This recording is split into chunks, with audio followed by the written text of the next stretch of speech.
In this video, I'll be reviewing Worksheet 7 that covered Chapter 8. We're looking at hypothesis tests for two populations. In our first example here, we have that a local bank claims that the waiting time for its customers to be served is the lowest in the area. The competitor bank checks the waiting times at both banks, and we're assuming that the samples are random and independent and the populations are normally distributed. We want to test the local bank's claim. So what would the claim be if we're calling the local bank mu1, or the average for their waiting time mu1, and then the competitor mu2, then we're saying that that average waiting time is smaller, so lowest. And we want to test the claim on two different assumptions. First, looking at if the population variances are equal, and then looking at when they're not equal. So we'll just see that that just means a particular selection when we plug all this into our calculator. So first, it is a hypothesis test, so the first step in these, and we're going to do part A here, is what the hypotheses are. Well, we see that this is an alternative hypothesis, so we can put, say, maybe the alternative first, that mu1 is less than mu2, or the waiting times for the first bank is, or the local bank is smaller than that of the competitor bank. And our null hypothesis would be the opposite. So our null hypothesis here would be that mu1 is greater than or equal to mu2. And this one, of course, is our claim. The bank is claiming. We have that here. The bank is claiming that they're the lowest. Okay, to get our critical value for step 2, so this was step 1. Our critical value for step 2, we first need to find the degrees of freedom. Degrees of freedom, in this case, is essentially to add the degrees of freedom together, or you can think of it as adding the two sample size together and subtracting 2.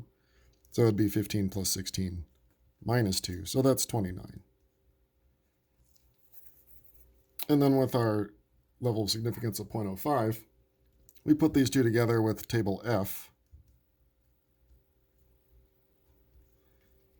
and we get a critical value. I'll put it here as step 2.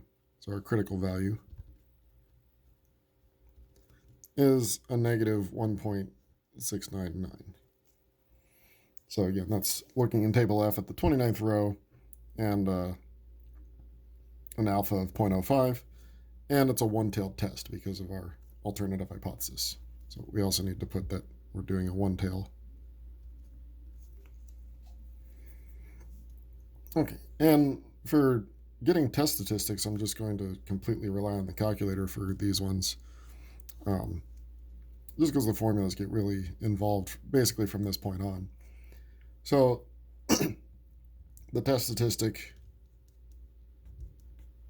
where do we go in the calculator? When you go into, again, the normal menu, you do stat and tests. This time we're looking for the two-sample t-test. So of those first 6, you'll see a two-sample z-test. That's the one that we're not doing. We're skipping that section that covers it. So we're doing the two-sample t-test. And so when we're assuming the variances are equal to each other, that means that we want things to be pooled. And so that's what we would choose in that option after you plug in everything from the information here. You want pooled to be set to yes. And in part B, we're just going to change pool to no. So doing that, you'll see a t that comes up in the calculator. You also see a p. We'll talk about that as well. The t comes up as minus 0.795. So that's our test statistic. Let's circle that. Let's circle the important bits. So if we look at our picture of what's going on, we have a one-tailed test where our critical value here is at minus 1.699. And so that means the tail is here on the left. And our t is here in the non-rejection region at minus 0.795. So of course that means we're not going to be rejecting. So in step 4 of our hypothesis test, we fail to reject the null hypothesis. And we could also get that because from two-sample t-test, if you do the p-value version of the hypothesis test, the p-value from the calculator does end up being 0.2164, which of course is bigger than 0.05. So that also agrees with failing to reject. Okay, and then step 5, we write our conclusion. So failing to reject always means there's not enough evidence, so we would say there is not enough evidence. And we want to tie that back to the claim. So there's not enough evidence of what? To support the claim. Because we're failing to reject the null, which means we're not able to support the claim.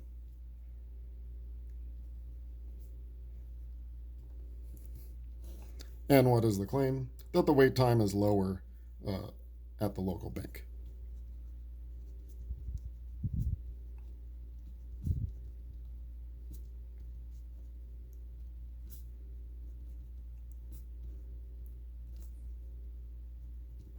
Okay, so that'll be a good conclusion to write there. And so for part B, not much changes here. So you wouldn't have to write everything all over again. The only thing that really changes here is in step 3, we're going to still go to the two-sample t-test, but when we look at pooled, and we see the option for pooled, you just change it to no. So if you're using your calculator, all the information should still be there. Let me move that up. All the information should still be there, and you just change pooled to no. What does that give you? Well, when you plug it in, you get t as minus 0.793. So not very far different from the 0.795. So pooled versus not pooled, or variance is equal versus not equal, isn't really making that much difference here. So the conclusions are the same. So you could draw a picture again, just putting it really close to this one. But we have the same conclusions. So the only difference in the two tests is that you would have a different number here, slightly different picture there. You also get a different p-value if you wanted to plug that in, or put that there as well. Okay, moving on to our next one.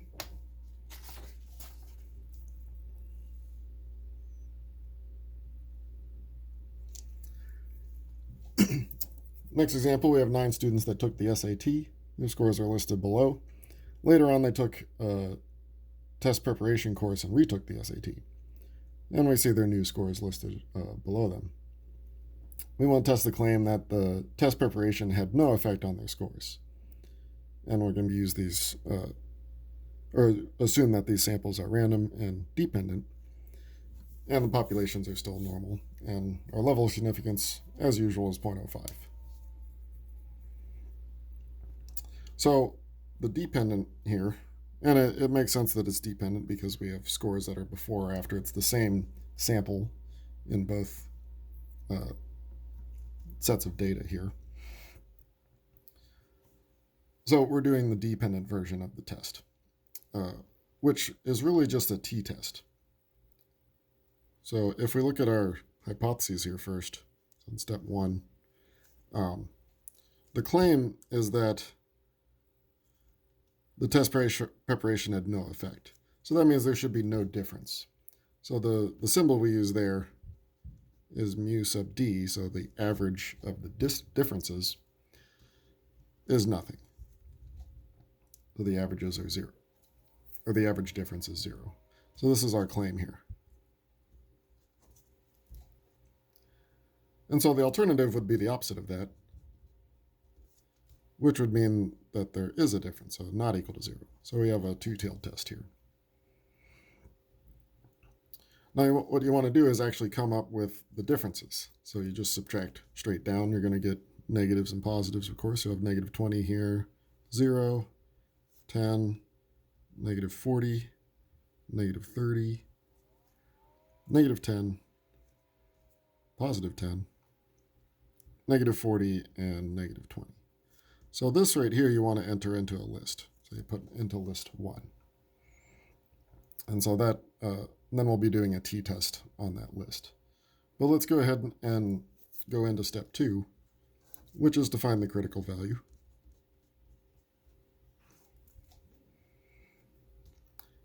So what's our degrees of freedom in this case? Well, you could think of this as like 18 numbers, but it's really only 9 students. So 9 minus 1 is 8. So our degrees of freedom here are 8.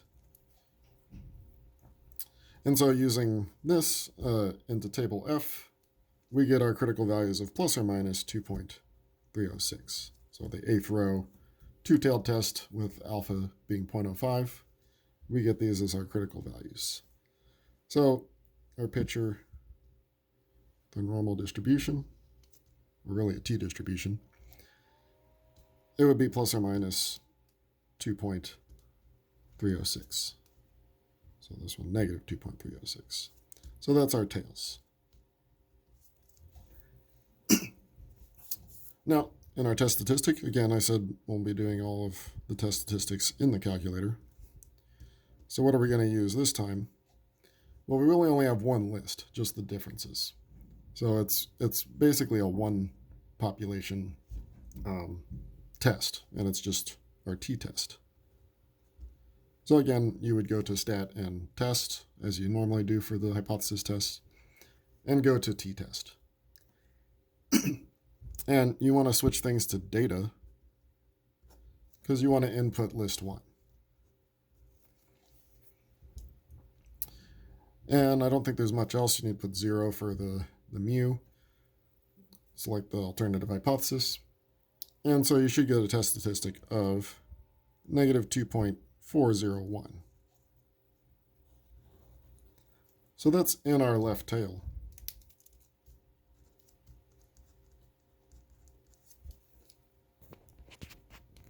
So, yeah, just want to make sure you can see that.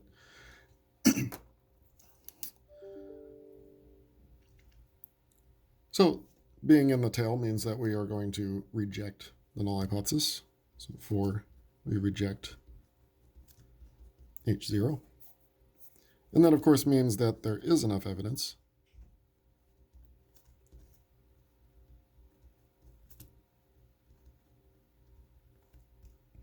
to do what? Well, we're tying it back to our claim, which is the null hypothesis, so we're having enough evidence to reject that claim.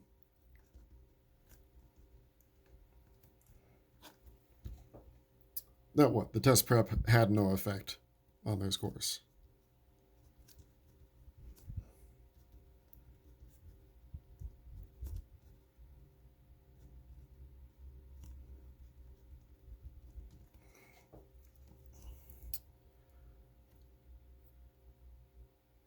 So sometimes ones like this feels like a double negative. We are supporting that the test prep did have an effect.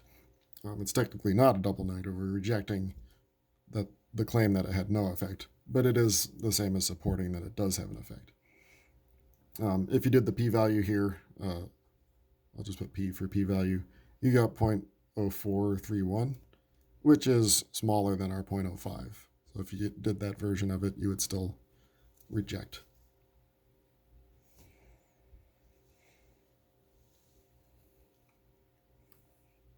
Okay, on our next one, we have a pharmaceutical company wishing to test a new drug with the expectation of lowering cholesterol levels. We have the 10 subjects listed below, so another before and after situation. And we have all the results of their cholesterol listed below, before and after the 6-month period where they were placed on this drug. We want to test the company's claim, so here we have the claim, that the drug lowers cholesterol levels. And we're going to use 0.01 as our alpha. So how do we get our hypotheses here? So they're claiming that it lowers. So that feels like an alternative hypothesis. And what would it mean to lower? If, like in this case, subject 1 lowered, before it was 195, after it was 180. So the difference here is 15. So a positive difference means that the cholesterol was lowered. So we want a positive difference. So we want that the differences are greater than 0. So that's our claim here, that the average difference is greater than 0. And so the alternative, of course, would be the opposite of that, less than or equal to 0. Here are, let's get all the differences here. So we have 5 minus 8. So minus 8 would mean that the cholesterol went up, didn't lower in that case. But we have a lot of them that did, in fact, lower. So is it enough to be statistically significant? We will find out. So our degrees of freedom here are 9, because it's 10 minus 1. And so for our critical value, if we look that up in the table F, and it's a one-tailed test, it's a right-tailed test, so we want the positive value here, you should get 2.821. So looking at the picture, we have our right-tailed test where the tail starts at 2.821. So this is our tail. So once again, just like last time, we'll put this into a list on our calculator. And so for our test statistic, we're again going to use the t-test in the calculator. It should already be switched to data, but just in case, switch it to data. And then put in list 1.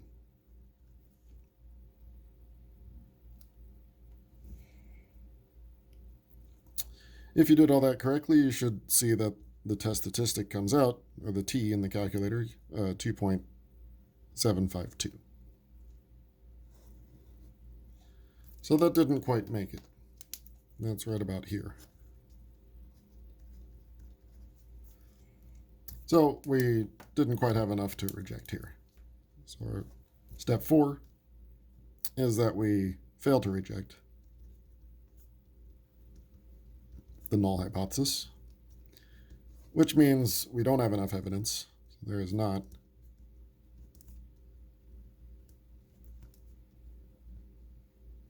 We tie that back to the claim. The claim was the alternative, so we don't have enough to support that alternative, support the claim. That what? That the drug lowered cholesterol.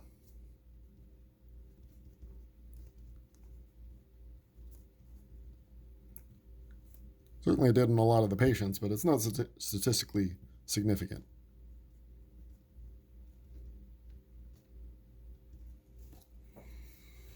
And again, if you did the p-value version, the p-value in this case was 0.0112, but not quite less than 0.01, so it is in fact greater than 0.01.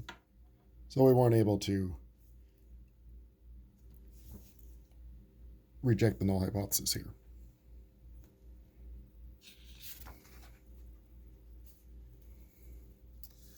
Okay, our next one. A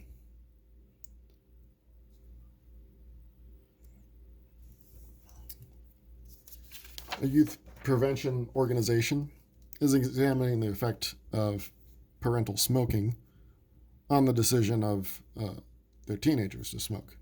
So we have a survey of 1,150 or 1,150 teenagers ages 11 to 17 who smoked in the last 30 days. So a random sample consisted of 500 teenagers who had at least one parent that smoked and 650 that had parents that did not smoke. And we see the results shown in the figure. So we want to test at a 1% level of significance. So again, that'll get us our critical value. Can we support the organization's claim that the teens who decide to smoke is greater when one or both parents smoke? Implied here that greater than when both parents don't smoke. So if we call this, we're doing proportions here, so if we call this population P1 and this one P2, we're wanting to see if P1 is greater than P2. And that's our claim, and it's strictly greater than, so that's an alternative hypothesis. So when we set up our hypotheses, we need to put that as our alternative. We do need to, let's write down the numbers that we have, because we weren't given really a list of data here. So we have two populations. N1 is the 500 from parents that, or from at least one parent that smoked, and then you have N2 as 650. Now, a little bit of a problem with this one is that the X's don't come out, or they're not given, and they don't come out even either, unfortunately. So how would you get X1? Well, you know that 15.3% of the sample did. So if I multiply this by 0.153 of 500, that would give me how many? But it doesn't come out even. It would round to 77. So about 77 in that sample. Not sure why they would do that in this example, give you something that wouldn't work out to a whole number, but we have to round here. And same thing over here. We have 7.8%, so 0.078 of the 650. So that came out to be about 51. Oops, I'll move that over so you can see that. Okay, so we have our X's, and that'll be important for when we plug into the calculator. These are essentially the P hats. This one's P1 hat, and this one's P2 hat. Which, if you use the formulas, you can use that, but if you use the calculator, you'll need the X's. So in step one, we want the hypotheses, null and alternative. We said the alternative was that P1 is greater than P2, and that's our claim. So that means the null is the opposite of that, so P1 is less than or equal to P2. And let's put our critical value over here. Oops.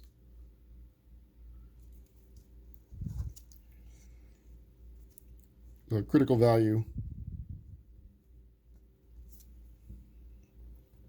is what? What do we use here? We're going back to z-scores here because we're doing proportions. So you're wanting to look at the bottom of table F for a one-tailed test at 0.01. So you should see 2.326, and it would be positive because it's a right-tailed test. So again, table F at the bottom of the column with 0.01 and a one-tailed test. So in our picture, going back to our normal distribution, even though it looks the same as the t distribution, we have a critical value at 2.326. So we have this right tail. So again, using the calculator, in the calculator, you're going to choose, again, statin tests, but you would choose the 2-prop z-test. Because we're using proportions and we have two populations. So when you hit this, it'll be asking for N1, X1, N2, X2, so that's why we needed the X's here. So if you plug everything in, you get this time a z-score of 4.038. So that's definitely large enough to be in the tail. That would be out here somewhere.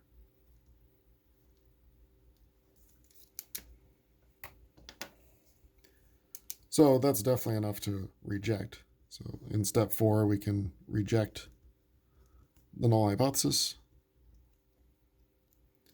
which I don't have a ton of room here, but we'll see if we can fit it. There is enough evidence.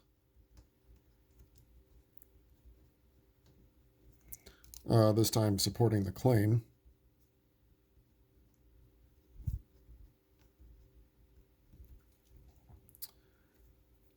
that the decision to smoke is greater when at least one parent smokes.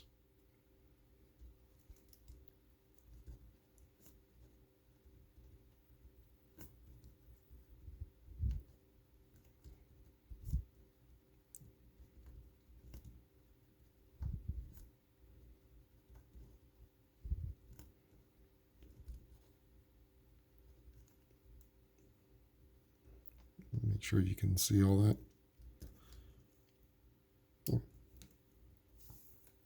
Okay, and our last one here. Keep that out of there so you can still see that. Okay. In the initial test of the Salk vaccine for polio, 400,000 children were randomly selected and divided into two groups of 200,000. One group was vaccinated with the Salk vaccine, while the second group was vaccinated with the placebo. Of those vaccinated with the Salk vaccine, 33 later developed the polio, and those that received the placebo, 115 later developed polio. So we want to test the claim that the Salk vaccine is effective in lowering the polio rate. So even though there's 400,000 total children, the sample sizes are 20,000 each. So that would be N1 and N2. Let's put those down. So N1 is 20,000. We'll put N2 over here. It's also 20,000. Or sorry, 200,000. Now the X's in each case are the 33 that got polio in the first group. So X1 would be 33. So you'd divide those two to get P1 hat. And X2 is the 115 that got polio after receiving a placebo. So we want to see if it's effective in lowering. So we'd want to see that the proportion here is smaller than the proportion here. So let's put alternative hypothesis would be that, this is step one. The alternative is that P1 is less than P2. And so the null hypothesis would be the opposite, greater than or equal to P2. Our critical value, again, this is since it's a proportion test, we're going back to z-scores, so we'll be using the bottom of table F. You look for 0.01 and again a one-tailed test. So that one, it's the same as what we had here because that was 0.01 and a one-tailed test. But since it's a left-tailed test, it'll be negative. Okay, so making our picture.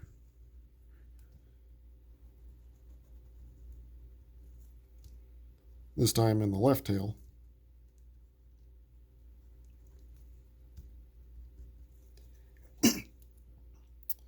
And for our test statistic, again, we'll use the calculator. Again, using the 2-prop z-test. And this time you'll get a z-score of negative 6.742.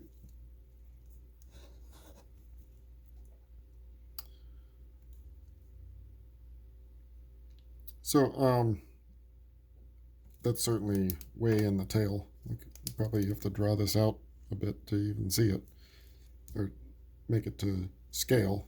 But even then it's not, so I'm not going to go too far out. So it's in that tail for sure. So that's definitely enough to reject. Oops, sorry, step 4. We reject the null hypothesis. So that means we do have enough evidence to support our claim here. Didn't put claim, but our claim here is that that did lower. So there is enough evidence.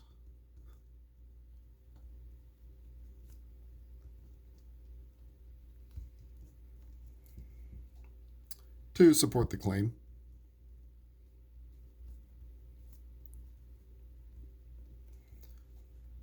And what are we supporting the claim of? The vaccine was effective in lowering the polio rate.